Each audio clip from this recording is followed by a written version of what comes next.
X vale 0, Y vale 2. 0 vale 2, 1 medio. Más 2 por X vale 0, Y vale 2, entonces 2 veces E a la menos 2. Más X vale 0, coseno de 0 es... ¿Cuánto? Coseno de 0 es 1.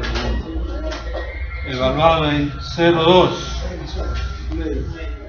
menos evaluado en 0,2 E a la menos. Ojo que esto es un vector. No puedo hacer más otra operación acá. Lo que sí podría agrupar estas dos, pero lo que no voy a poder es restar este elemento con este otro elemento.